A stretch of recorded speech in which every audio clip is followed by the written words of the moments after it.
Saúde, queridos! Esse é o podcast dos Médicos da Beleza. Seja muito bem-vindo, muito bem-vinda.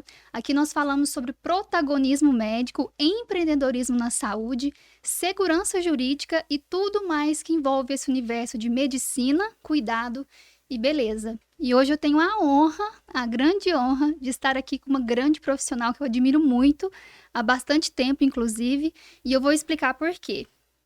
Ela é simplesmente, gente, a pioneira em transplante de cílios e sobrancelha, uma das maiores referências do Brasil em transplante capilar. Ela é autora do primeiro livro de transplante de sobrancelhas no mundo.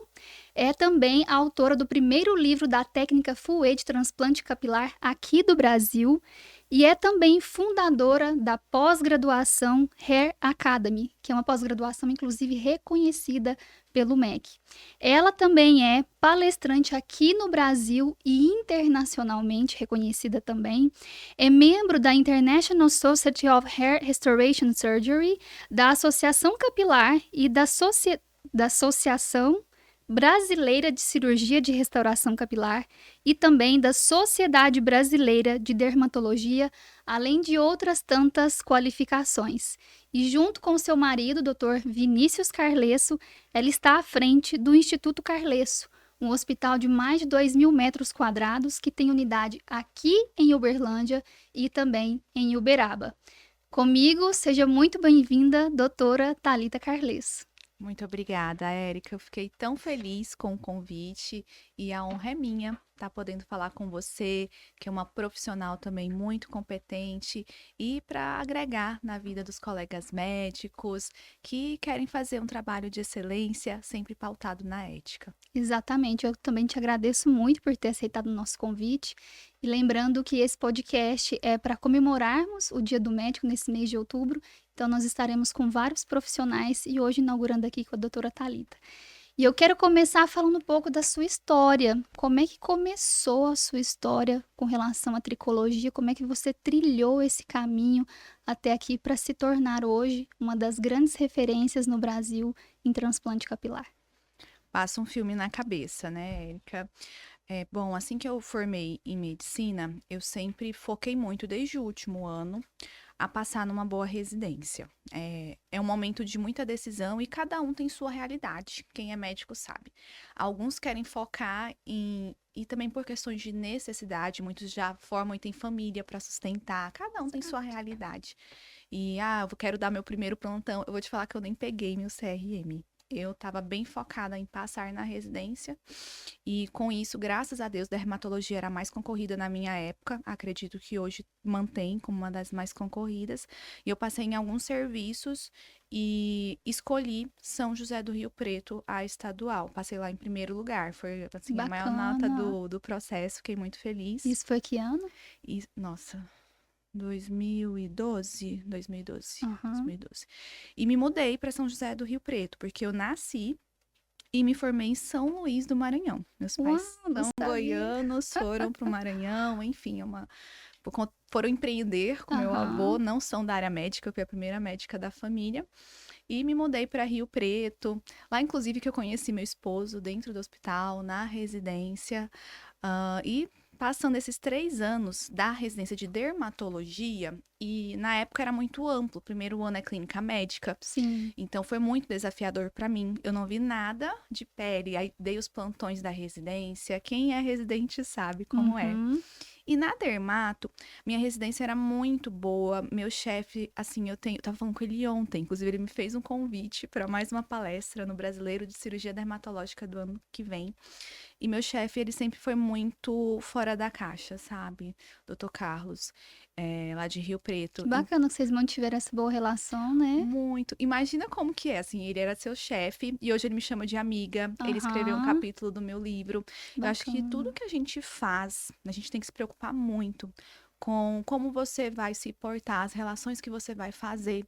Porque muitos falavam, não, isso aqui é só passagem, residência, trata todo mundo de qualquer jeito.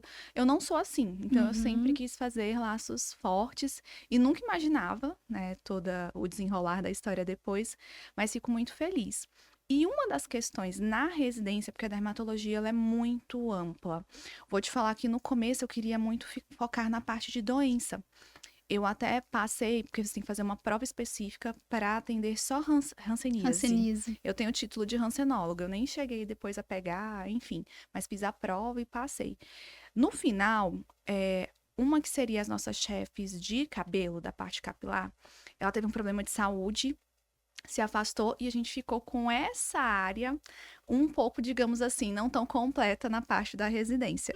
Vou te ser Uhum. bem séria que foi aí que eu falei, gente, eu preciso estudar, eu preciso Por você entender, mesma. porque eu queria ser aquela dermatologista completa, Aham. que entendesse de tudo. E você ficou naquele dilema entre doença e pele, estética, doença e estética também? Fiquei por foram vários dilemas. E com isso eu terminei a residência, são 3 anos. O meu marido, na época namorado, estava em São Paulo fazer cardiologia no Dante, que é também um dos melhores Muito serviços, muito famoso, famoso. E eu me direcionei para São Paulo e prestei a sub de tricologia. Falei, não, Uhum. deixa eu ver como que é, entender. Mas acredito que eu posso gostar muito disso. Só que ao mesmo tempo eu também fiz uma pós no Einstein, direcionada para a parte estética, de injetáveis. Eu cheguei a ser Que speaker legal. da Renova, é uma marca hoje que Uau, está nossa, super em ascensão. muito, Mas sim. na época não era. Ela era uma. Aham. E eu até um case, assim, de muito sucesso. E eu fico muito feliz, porque quando eu fui speaker, eu viajava o Brasil inteiro para dar aula de preenchedores e tal, Aham. bioestimulador. E era muito pequena. Eu falei, gente, E vocês. hoje ela se consolidou muito, está muito ali com a Galderma e Muito, tal. muito. E antes ela era, assim, muito pequena aqui no Brasil, frente à Galderma, né? Aham. As outras empresas, enfim. E então eu ficava meio que ali tentando dar conta de tudo. Ah, não, eu Uhum. vou conseguir manter o trabalho científico lá como professora dos injetáveis, eu vou conseguir focar na tricologia, mas eu fui me apaixonando mais, eu fui me vendo atendendo os pacientes, eu gosto mais disso aqui. E o que era raro na época. Uhum. Porque se a gente for falar que há uns 10 anos atrás, ou um pouco menos, hoje a gente teve um boom da Muito. tricologia, um boom do Sim. transplante, pandemia mudou tudo, a gente já vai Aham. falar sobre isso. Mas, na época, todo mundo assim, nossa, é muito chato cabelo, é uma doença difícil, nada melhora, cicatricial, ninguém Você queria falar. Então, as minhas colegas, nossa, quando a paciente chega no final da consulta e fala, ai, doutora, olha que meu cabelo tá caindo, fugia disso. E era a parte que eu mais gostava. Eu falei, não, aham. vamos lá, deixa eu entender, vamos examinar. Então, nesse meio tempo, eu por muito tempo, eu fiquei tentando levar tudo. Só que eu falei, gente, se eu abraçar o mundo, eu não vou conseguir nem focar, nichar, Uhum. estudar, me desenvolver. Então, fui focando cada vez mais para a área da tricologia. E terminando a sub de trico, eu prestei a prova pro. Era raríssimo ter concursos públicos para transplante capilar na época. Uhum. Tinha só 2 pós-graduações, que era essa do servidor público municipal e do ABC. Só que no ABC você precisava ser residente lá de sempre para conseguir, né, fazer. Eu não sei como que tá hoje. Hoje, Uhum. naquela época não tinha. Hair Academy, não tinha essas Exatamente, não tinha. pós-graduações, não tinha esses cursos, né, que tem de transplante. Uhum. E era assim, todo mundo escondia muito conhecimento no transplante. E meu marido sempre me incentivou muito. Thalita, dá uma olhada, porque você quer entregar mais para os meus pacientes. Eu sentia falta disso. Só nos medicamentos, só nos procedimentos injetáveis. Então, chegava num ponto mais... Ah, doutora, daqui não melhora mais. Não. Aí eu comecei a tentar saber mais sobre o transplante. Aí um amigo meu falou, Thalita, tem um processo, vai abrir para o municipal. É super concorrido, porque só tem 3 vagas, mas tenta. Aí eu tentei. E eu fiquei em quarto. Eram 3 vagas. É muito Deus, mas escuta. Aí eu liguei pra saber, gente, tem alguma chance de alguém desistir, né? Aham. Aí falaram assim: não, todos estão muito decididos. Uma das pessoas das que tinham passado, uma das colegas, já tinha desistido de engravidar. E ela engravidou espontaneamente. E como ela mora em Goiânia, ela não conseguiu. E aí eu fui chamada de última Nossa. hora. Então eu falei, gente, eu falei, isso é um sinal de Deus, porque eu não tava muito assim, eu tava, Uhum. tô me interessando pelo transplante. Se eu passar, eu falei, Senhor, se eu passar, é porque pra eu ir pra esse caminho. Sim. Achei que eu não fosse passar, e aí a coordenadora me ligou, que foi minha chefe, doutora Letícia, hoje também é minha amiga, É muito legal a gente ver essa relação. E fiz um ano, né, de transplante no SUS, que é totalmente Totalmente diferente diferente. do E transplante que naquela nós época ainda vemos. mais, né? Porque hoje em dia nós temos muitas tecnologias, coisas que auxiliam muito o transplante, ainda mais SUS. E naquela época ainda, realmente, eu imagino que era uma grande diferença. Sim, e naquela época estava transicionando aquela técnica do corte, FUT, que a gente FUT. praticamente não faz hoje. Então era assim, Uhum, um dia eu fazia FUT, o outro fui. Então uhum. alternava. Então era muito, assim, rudimentar para o que a gente faz hoje. Mas, nossa, foi uma abertura de portas. E coincidentemente, no começo dessa minha pós de transplante, abriu uma vaga numa clínica multinacional em São Paulo, que hoje ela não existe mais, teve toda uma mudança aí pós-pandemia. E a sede dela era no México, enfim, essas Eu acho que eu sei qual você tá franquias. falando. E eu falei, vou fazer entrevista, e um dos gerentes, não, é você, vem. E aí eu fiquei nesses dois mundos, né, de estar num serviço público e numa clínica muito comercial. Uhum, muito comercial. Muito comercial. Então, eu consegui, com isso, unir com ética, né, os dois lados. Aprendi muito. Os dois locais foram uma grande escola para mim. E nesse meu tempo que eu conheci a Lorena. Ah, foi aí que você conheceu a Lorena? E Foi me conta, foi lá em nessa São José do Rio fase. Preto? Ou Não, não? isso eu já estava em São Ah, Paulo. já é São Paulo, aham. Nessa fase de tricologia, de transplante, de speaker da Renova, eu já morava em São Paulo. E eu tava na pós, e a Lorena também tava buscando, ela também foi contratada por uma clínica, mas ela, eu quero mais, quero fazer a pós. Então, foi nisso que ela me chamou no Instagram. E aí a gente começou Nossa, a amizade de conversar. lá. E a gente começou a trocar muita ideia, e foi assim, muito bom, porque é muito fechado. Era muito fechado na época, até os nossos chefes tinham coisas, eles também estavam numa curva de aprendizado, porque era muito novo no Brasil. Então, tudo você tinha um receio de falar, ai, mas não tem estudos. Então, falei, nossa, Lorene, como é que você faz isso? E aí a gente começou a E trocar vocês se abriam muito uma com a outra, né? muito. Então, foi assim, uma amizade, né, que hoje a gente se considera irmãs mesmo. Uhum. E nesse tempo, ela, eu tô aqui em São Paulo, mas eu quero muito voltar pra minha cidade, que é Maringá. E eu pensava em voltar para São Luís, que era a cidade que meus pais na época moravam, hoje eles não moram mais lá.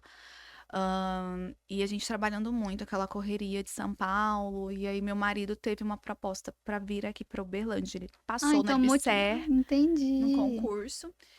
E aí ele, ai amor, mas já vou negar. Eu lembro que a gente tava almoçando, eu ia almoçar com ele no hospital, que ele tava de plantão.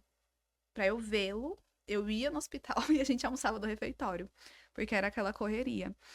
Aí eu vi que ele desligou e falei, o que que foi? Ele, não, amor, passei no EBSER, mas já neguei, vou negar porque não faz sentido a gente ir pra Uberlândia. Aí isso me deu assim, eu falei, amor, e se nosso plano tiver todo, Todo pra lá. todo, Todo. no, até arrepio. Eu falo, será Aham. que não é às vezes um sinal? Aí ele, vou ver como é que tá Parece que isso Uberlândia. até te emociona, né? É. Aí eu falei, vou ver como é que tá em Uberlândia. Eu falei, você olha do seu lado da cardiologia, eu olho do meu, do dermato. Aí começamos a gente é muito assim, eu e Vinícius. O não a gente já tem, sabe? Aham. Então a gente chega conversando com as Isso foi que ano, pessoas. Thalita? Ai, talvez 2018. 18, aham. A gente estava bem profissionalmente, financeiramente, trabalhando já. Eu já trabalhava com transplante, dividia com a parte estética. Uhum. Ele na cardiologia também já estava indo muito bem, mas a qualidade de vida não estava legal. E aí ele ligou para várias pessoas. E porque só com o WebSer não daria para ele se manter, né? Uhum. Então aí ele, ai, amor, todo mundo fala que tá muito difícil, né? E a gente tem que tomar muito cuidado com isso.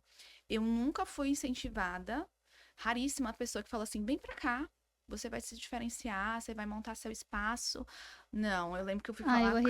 eu arrepio porque parece que nas classes a gente vê isso de uma maneira repetida. Não só na comunidade médica, mas também conosco. A gente percebe esse fechamento. Pessoas que reclamam muito e que falam que sempre está difícil, que não tem oportunidade. E aí, às vezes, você acredita em algo e você fala, nossa, mas parece que as pessoas estão todas indo contra aquilo que eu estou acreditando nesse momento. E aí? Exatamente isso. E foi isso que vocês sentiram? Isso que eu senti. Tem até uma colega dermato que era igual, ela é dermato e o esposo é cardio. E aí ela morava em São Luís na época. E ela conhecia Minas, Uberlândia. Aí eu falei, nossa, pessoa perfeita pra me orientar. E aí, como é que tá São Luís? Você não conhecia Uberlândia, então, essa Não, época? vim aqui uma vez, conheci a família do Vinícius, vinha de final de semana pra passar com a família dele. Aham. E aí ela, Thalita, tudo ruim. Fica em São Paulo. São Paulo é onde, né, As coisas tem ali centro acontecem. financeiro. Aí eu, nossa. Ah, e nesse meio tempo eu atendia uma vez no mês em São Luís. Nessa loucura toda. Nossa, meu Deus! Sim, eu ainda atendia uma vez no mês lá, numa clínica chama Dermos, né? Assim, uma família. Pessoal de São Luís Uhum. muito querido, todos. E nisso o Vinícius, não tá favorável. Mas vamos tentar. Aí ele começou a ver, deixa eu ver mais seu lado do transplante, porque, ó, a dermato realmente tem muitos profissionais, mas transplante não tem nenhuma clínica. Aí eu falei, mas eu não tenho budget agora para montar uma clínica, mas vamos, né? E eu nunca Uhum. tive esse sonho, sendo bem sincera. Eu nunca me imaginei ter um hospital, eu queria trabalhar, ter o meu ali. Eu vou mentir para você que, nossa, sempre foi meu sonho, eu nunca nem Aham. me imaginei. E nisso viemos, né? O Vinícius conseguiu o currículo dele na cardiologia, assim, que é exemplar. Ele tem 4 RQS, se eu não me engano. Nossa, Depois tem que fazer Deus. um podcast com ele. Ele é o RQ, o quê? 5? Tem Sei. várias subs de cardio, Sim. nossa. Aí a gente veio, ele conseguiu isso, pela telemedicina, que é um capítulo, antes da pandemia, já existia a questão da telemedicina. Sim, mas era menos usual, né? Ainda tinha, assim, Tinha um muito preconceito. preconceito. E o Vinícius trabalhava com telecardio. E tinha muito julgamento. Uhum. Não, isso não vai pra frente, isso não Sim. existe, atender online, que absurdo. E ele trabalhava em 2 grandes hospitais de São Paulo, só online, não me engano, acho que era a Beneficência e o Oswaldo Cruz. E aí ele veio, aí surgiu a proposta dele coordenar um serviço de cardiologia de telemedicina e criar um serviço de teleletro, na época pelo Apvida. Então, o Vinícius, ele criou todo o sistema do Apvida de teleletro, de coordenação, e foi ao mesmo tempo que veio a pandemia. E isso ele já trabalhava, ele já tinha muita Nossa, ele experiência. preparou o terreno todo, então, pra. Nossa, foi Foi, incrível. foi. A gente estava preparando, a gente estava já.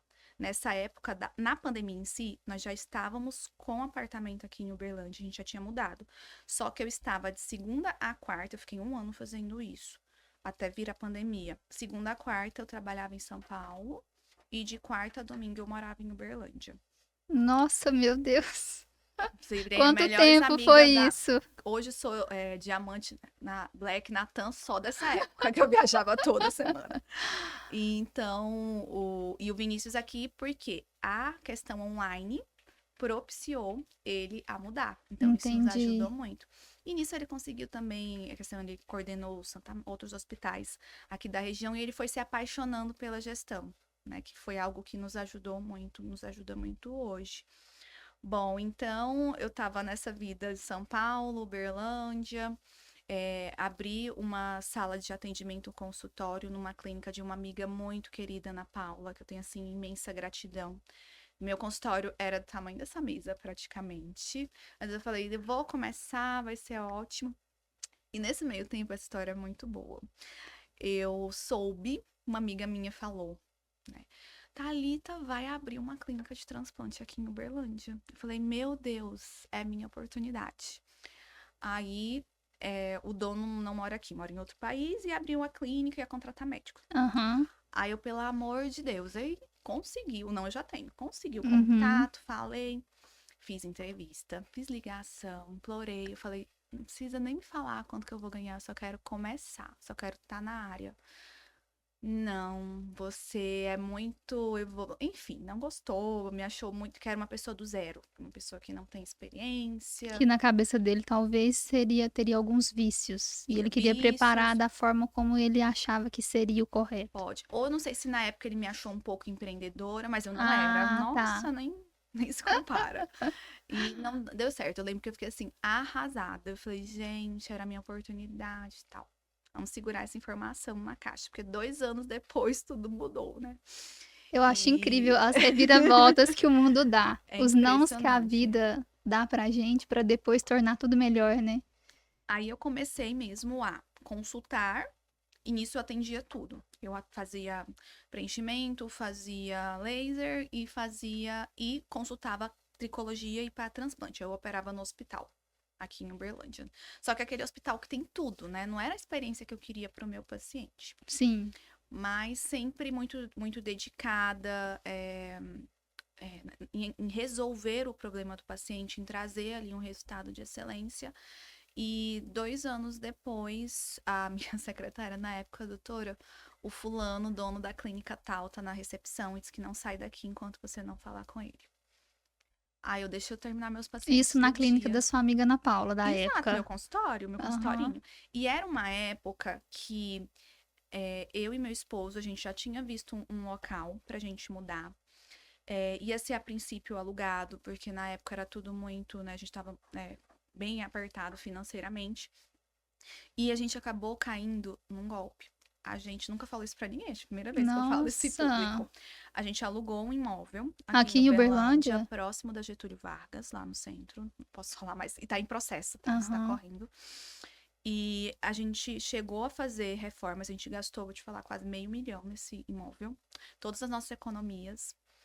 E depois a gente foi saber que estava em, você vai entender melhor, Sim. alienação. Uhum. Ou seja, o imóvel não era. Ele estava sob júdice, assim, tinha alguma discussão judicial Tinha alguma sobre ele. coisa. E aí a gente perdeu tudo. Até hoje esse imóvel tá fechado. E a gente tá nessa questão judicial, mas, enfim, justiça, né, demorada. Então eu tinha Uhum. acabado de saber desse fato. E assim, eu tava arrasada, eu e meu esposo. E ele, amor, vamos procurar outro lugar, porque eu precisava crescer. A minha sala não cabia. E eu já tinha uma equipe grande, porque transplante precisa de uma equipe E nesse lugar grande. você fazia os transplantes onde? No hospital. Eu comecei operando no Hospital Santa Marta. Ah, tá, entendi. Atendia lá com a Ana Paula e E o dia da fazia, cirurgia, ia eu tinha que pra. fechar tudo e ir pro hospital. E Entendi. depois eu consegui também operar numa clínica de oftalmo de um colega aqui de Uberlândia também. Então, para você ver a minha luta, né? Na Uhum. época não tinha outras opções aqui, que foi até um mercado que a gente viu aqui em Uberlândia. E nisso eu tava nessa, meu Deus, tô sem lugar, preciso crescer, não tem para onde ir, porque aqui não cabe mais meus pacientes, tá todo mundo assim, já tá inflado. E ele me veio com uma proposta. Ele falou assim: quanto você me falar, você vai lá pra clínica e você vai atender. Seu nome cresceu muito rápido, todo mundo quer você e tal, tal, tal. O que que eu descobri, né? A médica que ele contratou depois, que inclusive é minha aluna. Uma graça. Depois ela Ah, fez o Hair Academy. Hoje ela tá bombando lá no Nordeste. Ela é de lá, trabalhou um tempo, tinha saído. E eles estavam sem ninguém, né? E ele falou: Nossa, é difícil lidar com a objeção de você, né? Então eu quase aceitei. Eu falei: Nossa, amor, eu tô precisando, vamos lá. e o Vinícius que Ele, te ele segurou. não, você vai aceitar? Porque aí não vai ser você, seu nome, né? Aham. Aí eu, não, eu recusei. E graças a Deus, depois a gente conseguiu um outro local lá na Nicomedes. Ficamos um bom tempo lá. Foi uma fase que alavancou muito, muito, muito a nossa história, porque lá eu tinha uma experiência melhor, eu tinha um espaço maior, eu conseguia no mesmo local ter os atendimentos e fazer as Conheço a clínica cirurgias, lá, né, na realmente. Nicomedes, né, Aham. com o doutor Anésio, que eu tenho essa grande gratidão também. E foram 3 anos, passou muito rápido. E nesse meio tempo, ao mesmo tempo, Hair Academy, e conversando, e escrevendo, e estudando muito. Então, isso é mais uma curiosidade. Eu quero entender melhor como é que surgiu essa parte dos seus estudos tão alavancados e poder publicar esse primeiro livro de transplante de sobrancelha no mundo. Como é que foi isso? Como é que foi essa história? Como que você começou? Desde a época que eu tava no servidor, que eu tava na parte da pós. Desde essa época, não tinha lugar pra gente estudar transplante. Era um artigo ou outro no PubMed, era um livro assim, muito Arcaico. desatualizado em inglês.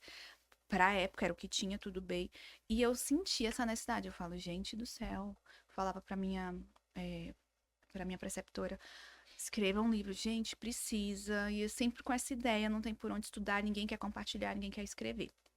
Aí, desde já entrei nas sociedades, comecei a estudar, pesquisar muito. E eu e Lorena, a gente conversando, falei, amiga, vamos começar, assim como a gente tem essa relação, vamos achar outras pessoas que estão começando no transplante, vamos trocar, vamos discutir ideias, métodos, e vamos começar a escrever nossos casos, vamos começar a escrever o que a gente sabe, que a gente aprendeu nesses anos de transplante, e vamos juntar isso mais pra frente. Eu pensava assim, lá mais pra frente, vamos tentar produzir um livro, quem sabe daqui uns 5, 10 anos. Essa era a minha ideia. E a gente, e a gente já começou, vamos. E a gente já tinha algumas publicações, a gente publicava na Fórum, que é uma revista da Sociedade Internacional. A gente visitou outros países, outros colegas que realizavam transplante. Dr. Trivellini, que hoje é um amigo queridíssimo, que é da Espanha. Ele que criou o melhor extrator do mundo que nós utilizamos. Então, eu também fui atrás, desde o começo, de excelentes mentores. Então, hoje eu sou uma mentora, mas eu também tive excelentes mentores. Sempre buscou, então, né? Muito. Eu acho que foi, então, a sua necessidade, que você tinha dificuldade em buscar conhecimento, e aí a sua busca foi onde que surgiu, né, tudo. Da necessidade foi muito genuíno. Antes de vir a pandemia, antes de 2020... Pra você ter uma ideia, eu e a Lorena, a gente já tinha um curso online. E não tinha essa coisa do online. Você já tinha um curso online nessa época? Chamava SOS Transplante Capilar. E era tudo voltado só pro transplante? Só pro transplante. Foi assim, do nada, a gente... E já era técnica FUE já era época. FUE. Então, a gente, amiga, ninguém quer compartilhar conhecimento. A gente criou um Instagram, que hoje é o do Hair Academy. Mas esse Instagram, ele era o SOS Transplante. Primeiro, ele era um Instagram para tirar dúvidas da população geral, não era focado para médicos. Aí depois a gente percebeu que era mais médicos que tinham interesse do que próprios, assim, futuros pacientes. Então a gente modificou um pouco, falou assim, amiga, vamos gravar no celular, uma aulinha, eu gravo aqui em Uberlândia, você grava em Maringá, vamos fazer um curso, acho que vai ser legal. Né, essa questão foi assim, em 2018 para 2019, eu acho. Eu lembro que foi um ano antes da pandemia. E não esperávamos nada, vendeu bastante. Então, a gente colocou um valor simbólico, enfim. A gente, nossa, que legal, tá tendo uma aceitação muito boa. Tem uma demanda, né? Existe uma demanda reprimida muito grande. E, bom, e nisso, a gente também escrevendo, né, material. Uma certa noite, eu estava em casa e eu sempre com essa ideia, gente, a gente precisa escrever um livro, alguém precisa, ou eu, alguém precisa. E Deus já estava te entregando que esse alguém, né? Eu recebi uma mensagem. Boa noite, Thalita, que é o Ricardo da de Livros. Juro por Deus. Aí eu... É editora? A melhor editora de livros médicos. Aí eu, oi, Ricardo, tudo bom? Aí ele, nossa, você foi uma recomendação da sociedade e um dos donos dos materiais de transplante, que ele sabe que você opera muito. Eu recebi uns 2 nomes. Mas eu analisei currículo, analisei perfil e eu preferi falar com você primeiro. Aí eu, nossa, pra amanhã. Eu não quis nem saber a proposta, como que era, né? Porque hoje a gente sabe, eu não sabia, o livro é da editora. Sim. Você tem os royalties, não é por financeiro, é por necessidade e por autoridade também. Acho que, nossa, o primeiro livro abriu muitas portas. Eu falei, Ricardo, tudo bem, mas eu não tô nessa sozinha. Tem a Lorena. Ele falou, não, vocês duas, conversei. Nossa, a gente queria muito. E aí nos juntamos e começamos a produzir. Ele, olha, vocês têm 1 ano. Aí a gente, não vamos fazer um tratado, vamos fazer algo prático. Então, nessa época vocês já tinham publicado artigos, né? Já, artigos. Mas o livro, ele tinha que ser algo assim, a gente queria algo que alguém abrisse e visse estudos e fosse muito visual. Entendi. Tem até uma seção de vídeos. Ele tem 22 capítulos. E a gente conseguiu.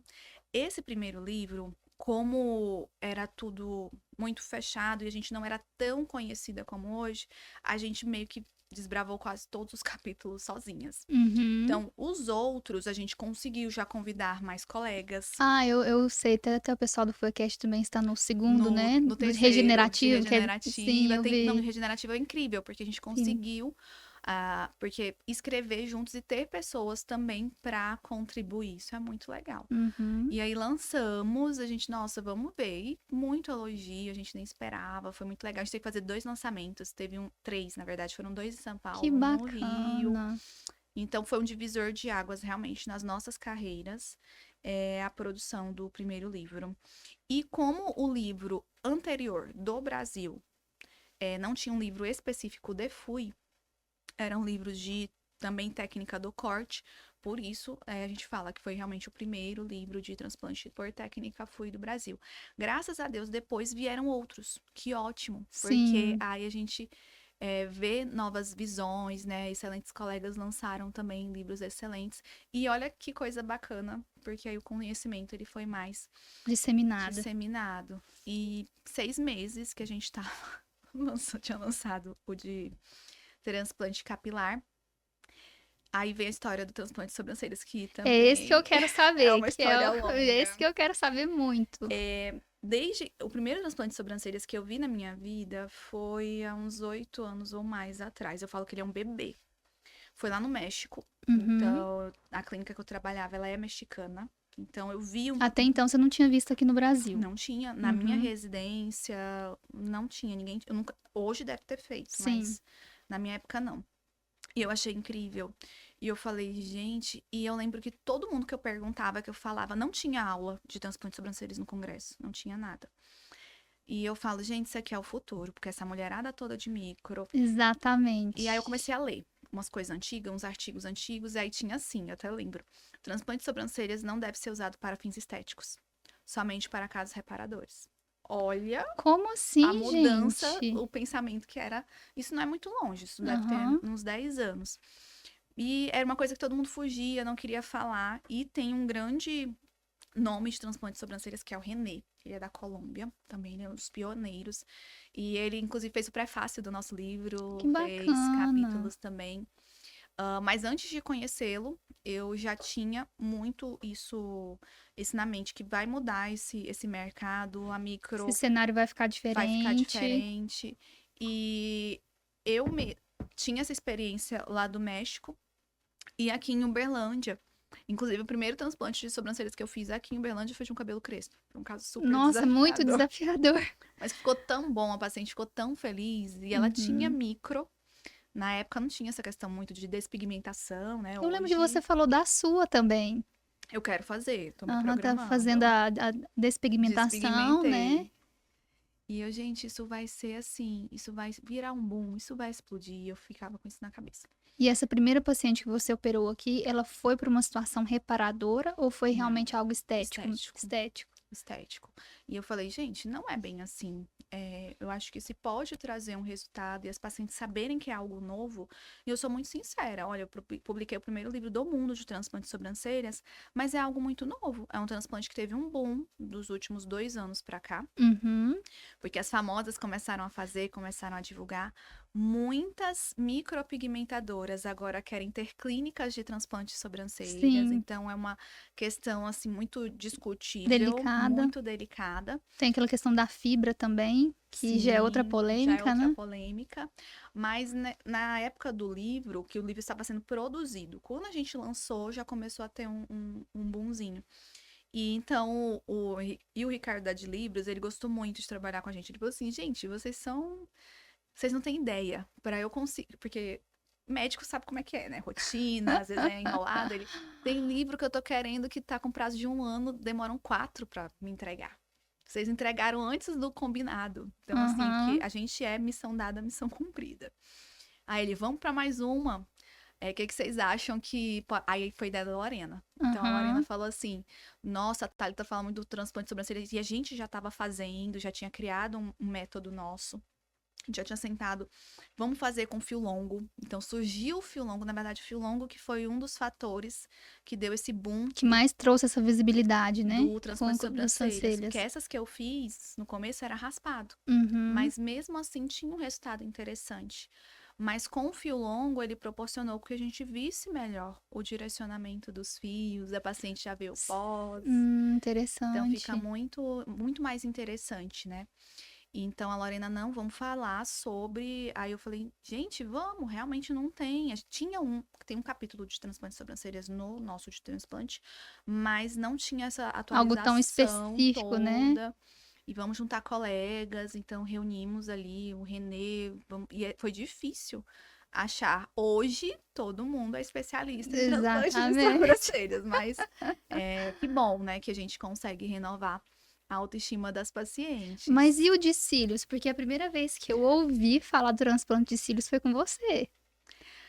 Como é que surgiu essa história? Eu sou muito da inovação. Uhum. É a primeira vez que eu vi sobre transplante de cílios foi lá para 2018. Eu vi fotos e vídeos de um colega de Israel que ele apresentou Entendi. nesses congressos mundiais. Sim. E como eu vi que o transplante de sobrancelhas foi algo que ninguém acreditava. E quando você tem uma técnica correta, depois vira algo muito badalado e que traz benefício para a paciente, eu falei, qual vai ser a próxima bola da vez? Eu sempre fico pensando assim, o que vai.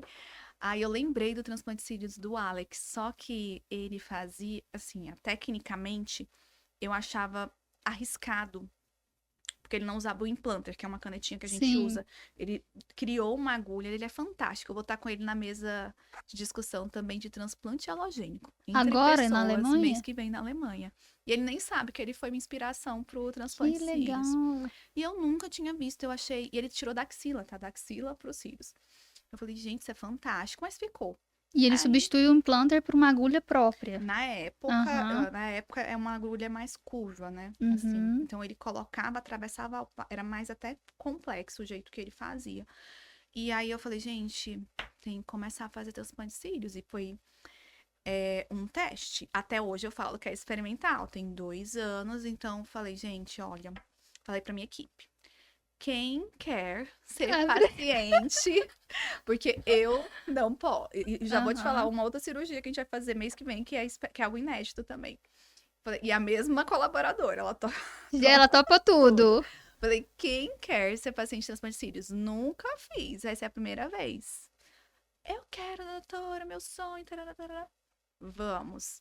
Então, aí organizei tudo, vi o material, protetor ocular, troquei ideia com oftalmos.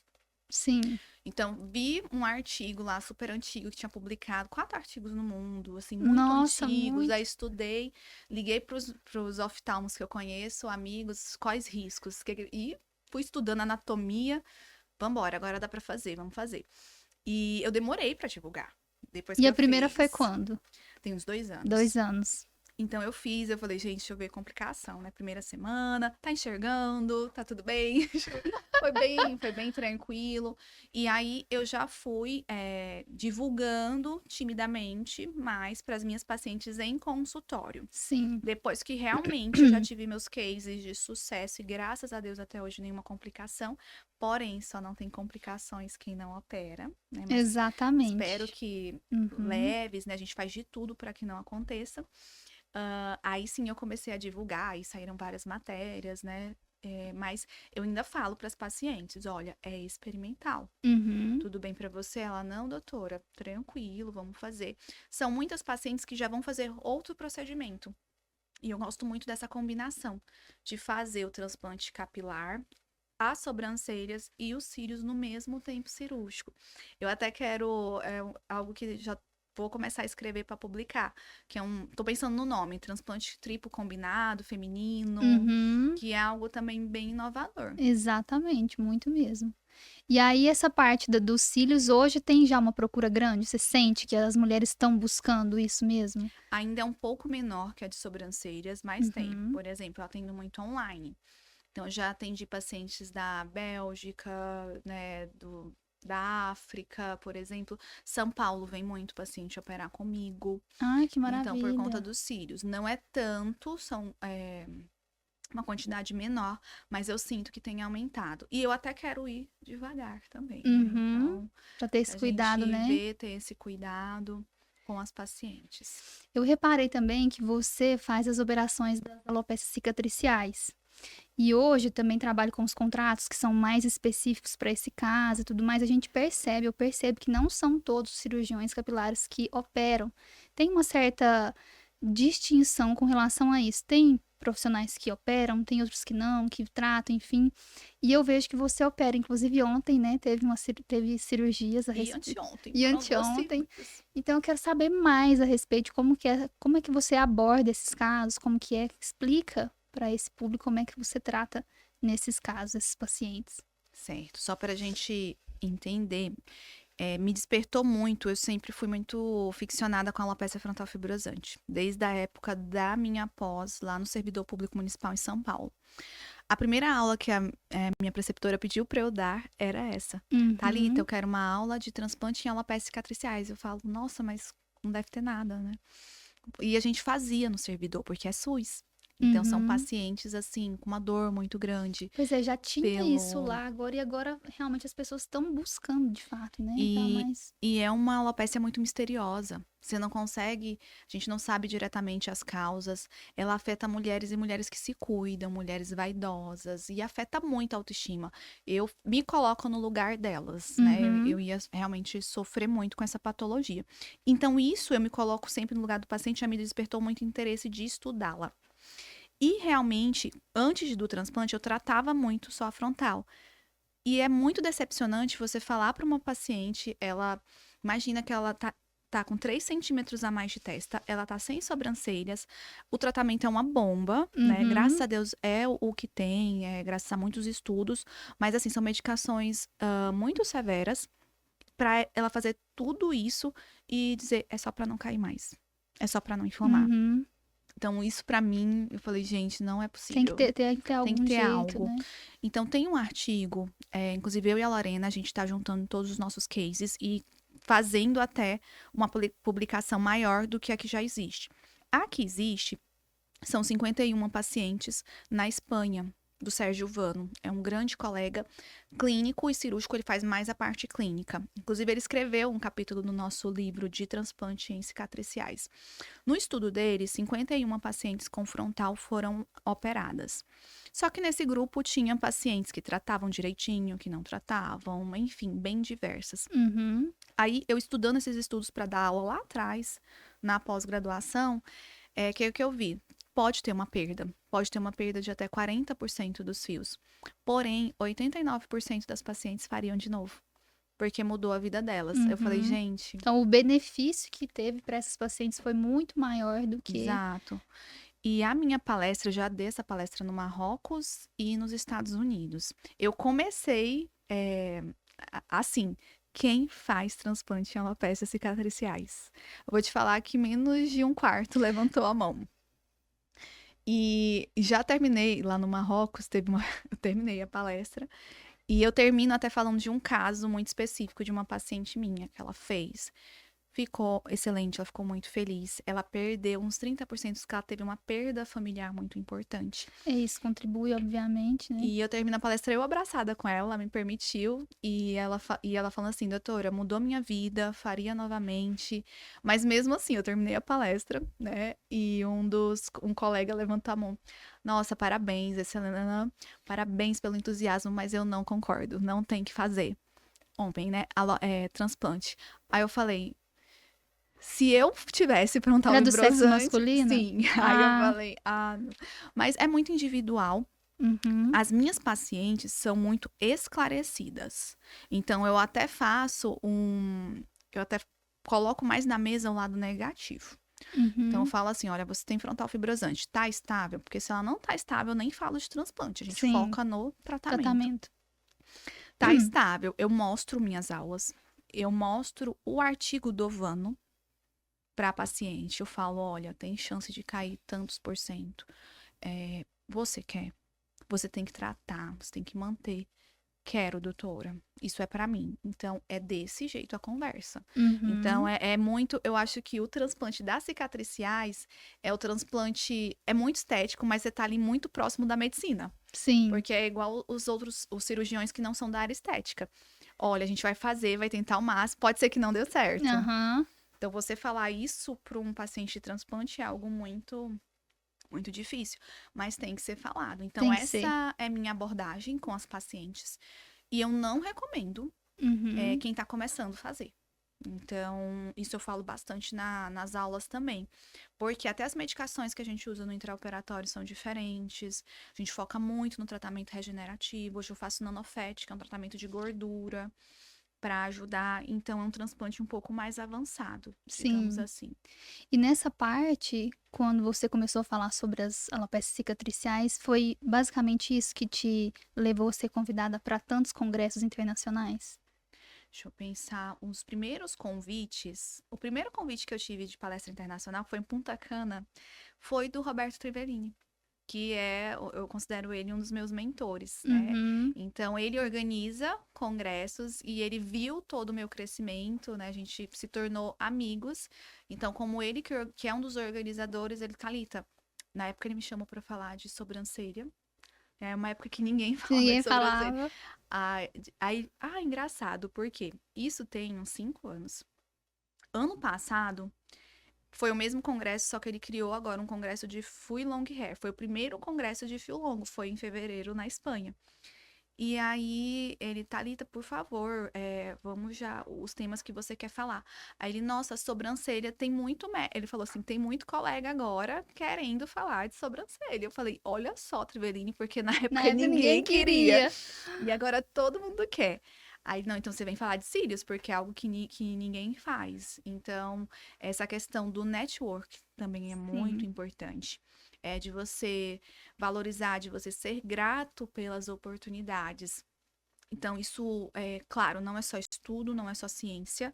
Não adianta você ser o melhor estudante, né, digamos assim, o maior publicador do mundo, se você não tem uma boa relação com as pessoas que te ajudaram em algum momento da vida. Então, o exemplo é ontem, doutor Carlos. Thalita, tá preparada para palestrar lá no... Esse congresso eu nunca palestrei, que ele é muito ligado à SBD. Eu palestro mais fora do Brasil do Do que que dentro aqui. do Brasil. Aí ele, nossa, que honra, doutor. Então é muito sobre isso. Uhum. Então, como você trata as pessoas, é um legado mesmo. Tudo que a gente faz, toda escolha que a gente toma, vai determinar, né, o nosso crescimento, a nossa carreira.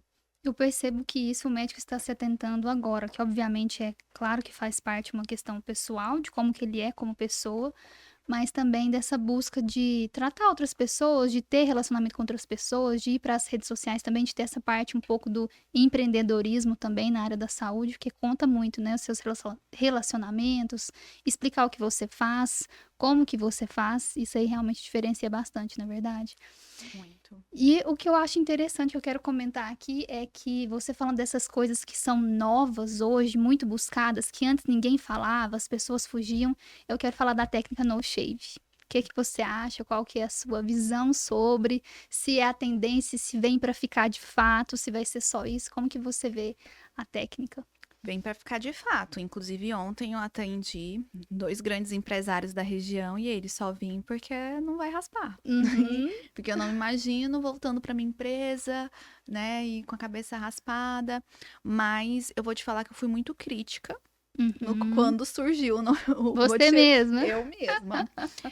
A primeira vez que eu vi fio longo, é porque assim, existe o transplante Preview Fui Long, FUT Long Hair. Então, desde a época do corte, Uhum, tinha a técnica, que é do Marcelo Pichon, um colega excelente, que essa técnica você cortava a tira e você já separava os folículos em fio longo.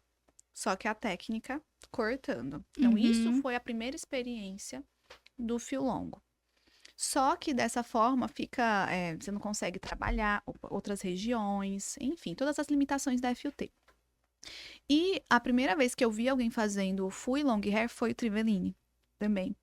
A primeira vez que eu fui até a clínica dele, isso deve ter também uns 8 anos por aí.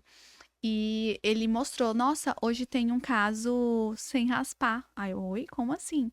Ele é. Eu falei, isso não tinha nem passado pela minha cabeça na época. Aqui no Brasil, ninguém fazia, tirando o Marcelo Pichon pelo FUT. E aí ele, na hora, eu tava com ele na cirurgia, ele, ai, Thalita, entra aqui, vamos tirar. Foi um desastre. É uma extração bem Bem mais delicada, né? difícil. Então, é uma curva de aprendizado tão longa quanto o raspado.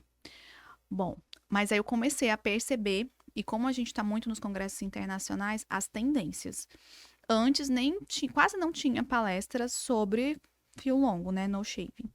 E cada vez mais tem congresso, e agora foi um congresso só de fio longo. Então veio realmente para ficar. Já há alguns anos, quando eu percebi que essa técnica ia ficar, uns 3 anos, eu falei, não, vou me desenvolver. Então, sobrancelhas eu comecei o fio longo pelas sobrancelhas, Uhum. porque Uma área realmente menor, né? menor, você tem que ver os fios, fica realmente muito mais alinhado.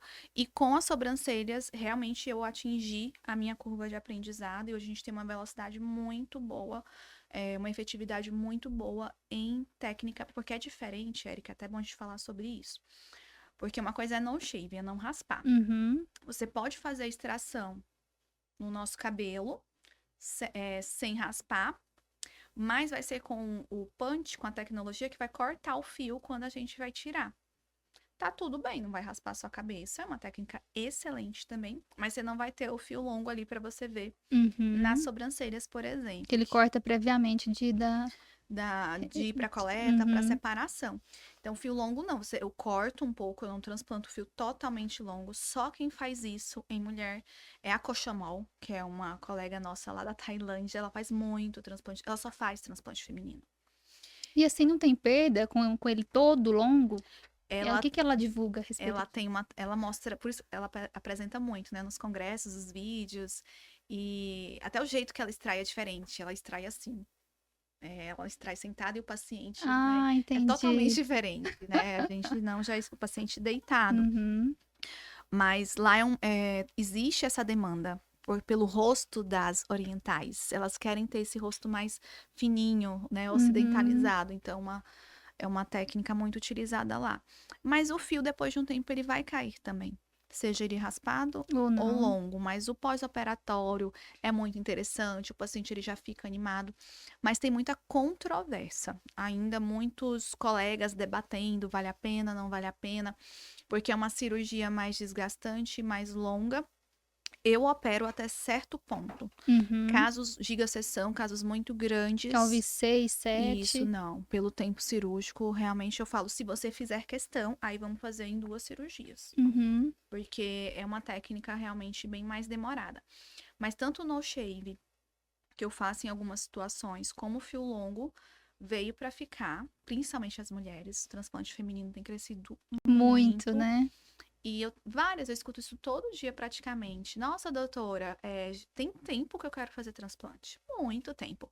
Mas eu vi aquelas coisas nas redes sociais, aquelas raspagens enormes, corte, isso sempre me desanimou. Então, Uhum. agora que eu tô animada com essa nova técnica. Por isso que eu acho que é importante o médico. Eu já escutei assim, "Ah, agora eu tenho que virar blogueirinho também." Não é isso, né? É realmente você alcançar mais pessoas, mostrar o que você faz, como você faz. Eu acho que o médico está se atentando e precisa se atentar agora para isso, para alcançar essas pessoas, porque é através, às vezes, disso que uma pessoa fala assim: não, doutor, agora, diante dessa circunstância, agora eu estou animada a fazer o transplante, né? Assim? Exatamente. E redes sociais é outro assunto longo, né? É Nossa, uma, é uma muito. faca de dois gumes. É um médico que, eu falo assim, depende da especialidade. Tem especialidades realmente que você não precisa. É raro. Anestesista, por exemplo, é É. raro você precisar, Uhum. né, estar nas redes sociais. Mas a gente não pode se calar. Ainda mais quem tem o poder ali da informação correta para a gente passar a verdade realmente para os seguidores, para os pacientes, porque ali tem pessoas com De todos os QI estilos, muito né? menor, enfim, que não tem sabedoria sobre aquele tema, por exemplo, queda de cabelo, não tem sabedoria alguma, mas vai para a internet para enganar, para vender produtos que não Uhum. vão resolver. Então a gente tem que estar ali sim para informar E corretamente. alguns cuidados com relação à informação também. No primeiro semestre, nós tivemos aquele caso do minoxidil, que, agora é o vilão do coração e não sei o quê. Então, realmente, eu vejo que tem essa necessidade de vocês estarem ali levando informação correta, da forma como precisa. E eu quero te parabenizar pelo seu trabalho, porque eu acompanho assiduamente, vejo que é muito ético, é muito responsável, consciência. Então, hoje eu falo para os médicos o quê? O termômetro do seu paciente é o marketing que você faz. Então, dependendo se ele for muito assim, o seu paciente também vai vir com expectativas irreais. Então, isso tem muito que tem que ter um equilíbrio para coordenar as coisas. E eu quero falar de outro ponto que o seu marido, ele está nessa parte de gestão, você comentou comigo, e eu quero trazê-lo aqui também para a gente falar sobre essa parte que interessa muito aos médicos. E quero que você comente conosco como é que está sendo essa experiência de ele dirigir o hospital, a segunda unidade, como que está sendo para vocês, que surpresas vocês tiveram, as boas, as desafiadoras. Comenta um pouco com a gente. É algo que eu acho que eu nunca comentei, assim, literalmente. Mas foi uma grande mudança, foi uma virada de chave. Bom, desde que eu me foquei nos tratamentos capilares, no transplante capilar, nós tivemos esse crescimento, né, graças a Deus, muito acelerado. Eu até já tem muitos anos, acho que eu fiquei 2 anos aqui em Uberlândia atendendo parte de pele, depois eu realmente foquei. E meu marido começou a perceber e eu sempre chamando. E ele é muito entendido, porque ele já foi diretor de hospital, ele fez MBA em gestão hospitalar, Uhum. ele coordenava, né, esse serviço de teleeletro. E eu, amor, me ajuda. Não sabia, assim, absolutamente nada, como eu sei hoje, mas eu tinha muito essa questão de uma boa relação com a minha equipe. Isso sempre tive, mas não muito organizacional e essa questão burocrática, administrativa. O amor me ajuda uma vez na semana. E ele gostando. Pegava. Uhum. Ele, eu vou sair desse emprego aqui, dessa clínica de eco. Ele foi saindo aos poucos. Só que tinha um emprego que era, assim, um emprego que financeiramente para ele era muito bom e que era muito difícil dele deixar. E que tinha uma demanda muito grande de madrugada, ligavam para ele, que é essa Ele gostava muito. coordenação online, Ah, sim. né, de uma empresa de teleeletro. E ele realmente falava com médicos do Brasil inteiro, isso foi muito bom para ele. E esse trabalho demandava muito. Eu falo, nossa, esse aqui ele nunca vai deixar e eu nunca vou conseguir ter ele 100%. E ele teve um problema de saúde, meu Ele marido. Teve trombose venosa na perna e embolia pulmonar. Poucas pessoas sabem disso. E acho que também foi um sinal divino. Foi um momento muito difícil pra gente. Foi muito rápido. Ele se diagnosticou, ele foi no hospital, ele pediu os exames, era pra ele ficar em UTI, ele não quis, enfim. E nessa semana, no episódio, ele não se ausentou, não teve dessa empresa, ele foi desligado. Então, Ele não se ausentou e foi desligado foi assim? desligado. Ele acho que já estava acontecendo um processo de desligamento para uma outra pessoa mais, digamos assim, familiar da empresa assumir. Uhum. Porque era um cargo realmente. Então, depois que ele deixou tudo arrumado, ele organizou todo o A sistema, criou todo. Ele tem um currículo, né, exemplar. E a gente sabe hoje que tiraram e colocaram uma pessoa familiar, não tanta competência, digamos assim, profissional, mas mais familiar, né? E tá tudo bem. E hoje eu agradeço, porque foi devido a esse. Aí ele ficou uma semana em autoconhecimento. Ele falou assim: meu Deus, eu quase, né, faleci. Tive esse desligamento. O que vai acontecer comigo agora? Eu vou te falar que ele leu, acho que uns 50 livros nesse período que ele ficou em repouso, que ele teve que ficar em casa sem fazer nada, 15 dias. E nisso ele ressurgiu. Então ele falou, amor, pensei, e aqui o foco é nossa família. Vai ser eu e você. Que e bonito não isso. tenho nenhum problema. E vou te falar assim, que muita gente, até hoje menos. Nossa, Vinícius, mas você é um excelente cardiologista, você fez Dante. Por que hoje você é gestor? Ele falou assim, não, foi a melhor coisa que eu fiz. Então tem até um certo preconceito e foi algo que ele teve que conter muito, essa questão do ego, né, não, eu vou lá e hoje o negócio é nosso. E quando ele entrou, foi assim, triplicou, né, os atendimentos, as cirurgias, a organização, e o momento que ele realmente assumiu 100% foi disparado o momento que a gente mais cresceu. Então, hoje ele não tem nem tempo de clinicar, né, a cardiologia. Vez ou outra, ele é excelente. Então, ele tira muita dúvida de paciente. É ele que faz os protocolos também de seguranças do nosso hospital. Às vezes, ele olha exames também da parte cardiológica dos nossos pacientes. Mas ele é 100% hoje da gestão. E isso arrebatou nele esse desejo de também ensinar outros colegas Eu médicos. vi isso, e agora olha pra você ver como é que Deus é, né? Usou ele agora até para ensinar outros médicos essa parte de gestão que eu sei que pelo menos onde eu chego, a princípio a dor maior é ali, Com certeza. né? E ele está hoje, ele tem um programa, não tem? Ele tem um livro. Tem um livro, Ele tem um leu o livro livro, de. Não é só gestão, é assim, é diz empreendedorismo o médico. médico. Aham. E também ele tem um curso, né? Rank Médico, ele tem todo. Ele se dedica muito hoje a essa parte educacional e exclusivamente à gestão das nossas clínicas. Ele não clinica mais, né? Uhum. Mas Thalita, muito foi muito difícil. inspiradora a sua história. Hoje, né, pelo que você faz e está fazendo pela tricologia, pela medicina capilar. E eu quero saber qual foi, assim, a maior dificuldade que você teve, qual foi a maior superação que hoje, como já professora dentro do Hair Academy, que você pode deixar de inspiração para os seus colegas médicos. Certo. Bom, momentos difíceis que eu tive, que eu falei que foi aquele Não foram momento, poucos, não né? foram poucos, posso listar aqui uns 5, mas tudo serve de aprendizado. Então, aquela questão que Deus fecha uma porta, ele vai abrir uma outra ainda maior. E realmente, para você que quer iniciar na carreira, seja de tricologia, de transplante, ou quer realmente fazer algo diferente na medicina, se a gente realmente não fizer coisas diferentes, ter atitudes diferentes, você não vai colher também resultados diferentes. Parafraseando Einstein, é algo parecido com o que ele diz. Então, é realmente sair da caixa, não ter aquele efeito manada. E só dando esse exemplo também, quando eu fui para o transplante, todas as minhas colegas da Dermato falaram, nada a ver. Sério Nada a isso? ver, falaram. Porque ninguém foi da minha residência, nada a Uhum. ver, é uma especialidade masculina. Isso era verdade na Era época. verdade. E por mais que às vezes tudo fale contra, mas você tem aquele desejo, aquela paixão no seu coração de seguir por essa carreira, siga, né? Determine-se a esse caminho e, claro, prestando sempre um serviço de qualidade, de ética, de amor também pelo paciente, que com certeza você vai ter uma carreira de muito sucesso. Que maravilha, inspirador. Quero desejar a todos vocês um feliz Dia do Médico. Nesse mês de outubro, nós vamos falar mais com vocês a respeito de outras questões que tangem medicina, cuidado e beleza.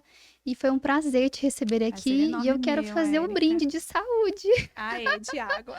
Saúde! Saúde.